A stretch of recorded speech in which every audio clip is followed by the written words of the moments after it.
Yes, we have an appointment through Mr. Bill Girth to interview one of the inmates. We're with the BBC. Okay, sir, you have any weapons, firearms, ammunition, alcohol, narcotic paraphernalia, cameras, recording devices? We have recording devices for the interview and a camera, nothing else. Okay, pull to your right, park in the visitor's lot, put the gate down. Thank you. Park in the visitor's lot and report to the gatehouse. I first met Howard Marks 30 years ago when we were both students at Balliol. That was in the days of opportunity and excitement for so many people, particularly those of us coming from South Wales to Oxford in the 1960s. Well, Oxford now is literally and metaphorically thousands of miles away. I'm about to get clearance to visit the state penitentiary in Indiana where Howard is imprisoned. Looking at it in front of me, it's a series of functional red brick buildings, quite low, all set just outside the parking lots of Terre Haute. There's green fields all around us. But I'm told that this jail has a reputation for violence. It holds some 2,000 men. It's surrounded by razor wire, high fences with lookout posts and floodlights. And the feeling as you approach the buildings in the baking heat of the summer prairies is frankly oppressive.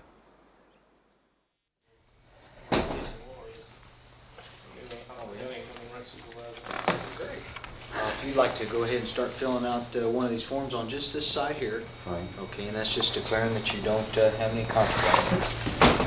I need to stamp your left hand, please. I'm inside the prison itself now. The corridors are spotless and silent. It's almost like a hospital or a very, very well-kept school. I'm being escorted, however, through a series of locked doors, and that certainly reminds you of where you are. Escorted all the way through to the prisoner's visiting room. Howard apparently is to be strip searched before and after meeting me. We're not allowed to give him anything at all. There's a guard to be posted with us, but otherwise we do have privacy. Everywhere the air conditioning is humming against the heat that's beating down outside on the plains of Middle America. Howard, they say that Balliol men have always met in very strange places all around the world, but when we first met 30 years ago, neither of us could possibly have imagined that we'd meet here under these circumstances, could we? No, certainly not, no, and it goes to show that saying is very true, I think. Do you remember those days in 1964? I remember you very well. Vividly coming in. I remember those days very, very well indeed. Because I'd been there about a year before. That's right, yeah, you were exactly a year ahead, weren't you? Yeah. But then when you came, I mean, I do remember that you came with an impact, but I can't quite remember why. It's probably because I had a teddy boy hairstyle, wasn't it? I think so, I don't know. Did it seem a strange world to you, Oxford? Very, very strange indeed. In fact, after only about 3 or 4 weeks, I was determined to leave there. I thought this was a terrible mistake, coming up here. I had very few friends, very few people I could relate to. I was very depressed, But that disappeared by about the end of the first term. But I felt totally like a fish out of water to begin with. And it was a traditional story, was it? I mean, grammar school boy, a teacher spots academic potential. Absolutely, yeah. The headmaster thought I would be lucky enough to get in and put me in. It was as simple as that. Does it seem like luck now? And let me explain what I mean by that. It's more like a mistake. Well, I was thinking particularly about the Oxford thing, but also maybe South Wales.